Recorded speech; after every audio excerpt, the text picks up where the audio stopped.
नमस्कार दोस्तों, अभिज्ञान क्लासेस में मैं एक बार फिर आप सभी का हार्दिक स्वागत करती हूँ। आई होप सो आप बहुत अच्छे होंगे और अच्छे से पढ़ाई कर रहे होंगे। तो चलिए आज का ये लेक्चर स्टार्ट करते हैं। प्रश्न नंबर 51, इनमें से कौन श्री कृष्ण भक्ति का संप्रदाय नहीं है?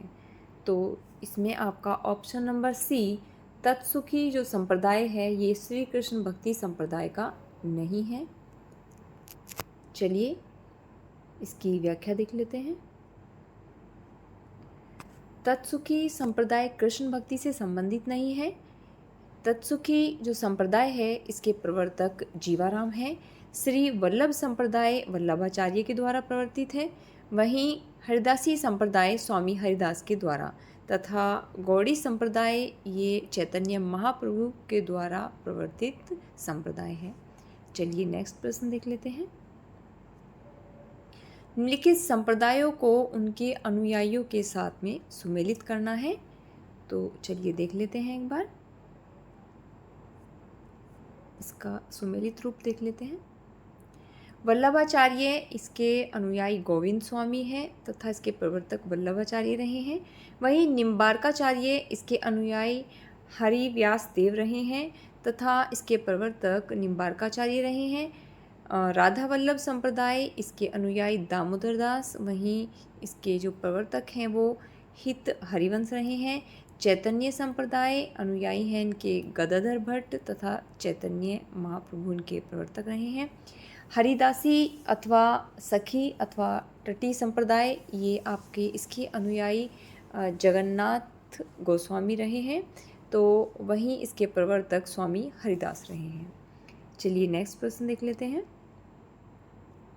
बर्वे नायिका भेद इसके रचनाकार कौन है? तो बर्वे नायिका भेद ये रहीमदास की रचना है। यहाँ ऑप्शन नंबर ए आपका सही हो जाता है। चलिए बाकी कुछ महत्वपूर्ण रचनाएं हैं इनको भी देख लेते हैं। बर्वे नायिका भेद ये रहीमदास की है, आप देख चुके हैं। अंग दर्पण इसके रचनाकार रसलीन है। वहीं बिहारी सतसई के रचनाकार बिहारी तथा रसराज इसके रचनाकार मतीराम है। चलिए नेक्स्ट प्रश्न देख लेते हैं।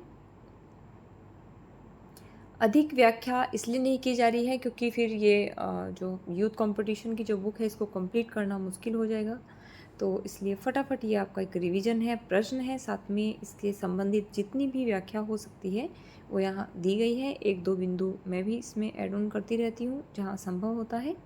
तो चलिए शुरू करते हैं। रामचरितमानस, पद्मावत, सूरसागर, कबीर दोहावली जैसे ग्रंथ ये किस काल की देन है? तो आप सभी जानते हैं ये भक्ति काल की देन है। ऑप्शन नंबर ए यहाँ आपका सही हो जाता है।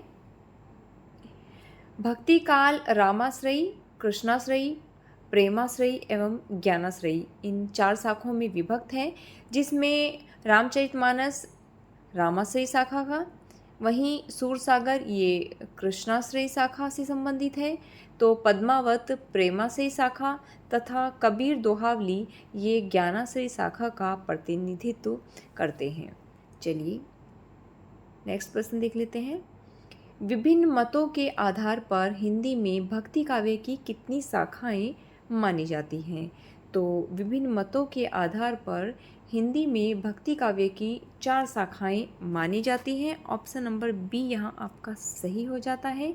चलिए इसकी व्याख्या देख लेते हैं।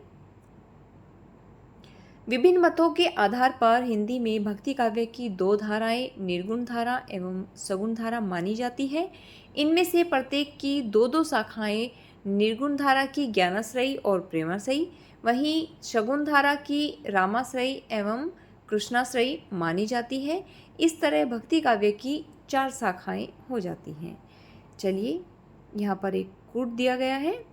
शुद्धाद्वैतवाद इसके प्रवर्तक वल्लभाचार्य हैं। अद्वैतवाद इसके प्रवर्तक आपके शंकराचार्य रहे हैं। वहीं विशिष्टाद्वैतवाद इसके प्रवर्तक रामानुजाचार्य और द्वैतवाद इसके प्रवर्तक मध्वाचार्य रहे हैं। तो ऑप्शन नंबर सी यहाँ आपका सही हो जाता है। चलिए नेक्स्ट प्रश्न देख लेते हैं। आचार्य हजारी प्रसाद द्विवेदी के अनुसार निम्नलिखित संप्रदायों का सही अनुक्रम क्या है? तो यहाँ पर आपका सबसे पहले आ जाता है श्री संप्रदाय, उसके पास इसके पश्चात आपका आता है ब्रह्मा संप्रदाय, फिर आपका रुद्र संप्रदाय, इसके बाद है आपका सनकादि संप्रदाय और अंत में आपका आ जाता है तत्सुखी संप्रदाय। तो यहाँ पे आपका ऑप्शन नंबर सी सही हो जाता है। चलिए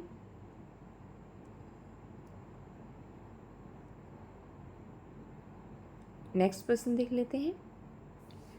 भक्ति काव्य को भारतीय चिंतन धारा का स्वाभाविक विकास किसने माना है? तो भक्ति काव्य को भारतीय चिंतन धारा का स्वाभाविक विकास ये हजारी प्रसाद द्विवेदी ने माना है। ऑप्शन नंबर सी यहाँ आपका सही हो जाता है। वहीं रामचंद्र शुक्ल ने इसे इस्लामी आक्रमण की प्रतिक्रिया माना है, तो ग्रियर्सन ने इसको ईसाइयत की देन माना है। यहाँ पर कुछ काव्य पंक्तियाँ दी गई हैं, आइए उनको सुमेलित करते हैं। ओनई घटा परी जग छाहा, ये पंक्तियाँ जो हैं वो जायसी जी की हैं। आवत जात पनैया टूटी, ये कुम्भनदास जी की हैं। अति मलिन वृषभानु कुमारी, ये सभी जानते हैं, ये सूरदास जी की हैं। वहीं कीर्ति भनीति भूति भल सोई, ये भी तुलसीदास जी की बहुत ही महत्वपूर्ण पंक्तियाँ यहाँ पे दी गई हैं। एक बार और सुमेलित रूप देख लेते हैं इनका। ओनई घटा परी जग छाहा, ये जायसी जी की हैं। आवत जात पनैया टूटी, कुम्भनदास जी के द्वारा लिखी गई हैं। अति मलिन वृष भानु कुमारी, ये सूरदास जी की पंक्तियां हैं। तो वहीं कीर्ति भनीति भूति भली सोई, ये तुलसीदास जी की हैं। क्षमा कीजिए। चलिए नेक्स्ट प्रश्न देख लेते हैं। यहाँ पर कुछ दार्शनिक सिद्धांत और उनसे संबंधित जो कवि रहे हैं, आइए उनको सुमेलित कर लेते हैं। अद्वैतवाद, इसके जो कवि हैं वो रैदास रहे हैं तथा इसके प्रवर्तक शंकराचार्य जी थे। वहीं विशिष्टाद्वैतवाद, ये इसके कवि तुलसीदास रहे हैं और इसके प्रवर्तक रामानुजाचार्य हैं। शुद्धाद्वैतवाद, इसके कवि कुम्भनदास हैं और इनके प्रवर्तक वल्लभाचार्य रहे हैं। सखी संप्रदाय के कवि हरिदास हैं, वहीं इसके प्रवर्तक आपके स्वामी हरिदास रहे हैं। आइए अंतिम प्रश्न देख लेते हैं। अद्वैतवाद के प्रवर्तक कौन हैं? तो अद्वैतवाद के प्रवर्तक जो हैं वो शंकराचार्य जी को माना गया है। ऑप्शन नंबर ए आपका सही हो जाता है।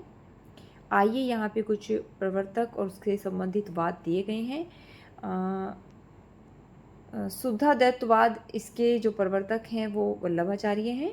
द्वैतवाद, ये मध्वाचार्य जी इससे संबंधित रहे हैं। वहीं विशिष्टाद्वैतवाद, ये इसके प्रवर्तक रामानुजाचार्य रहे हैं। तो चलिए दोस्तों, आज का ये लेक्चर यहीं समाप्त करते हैं।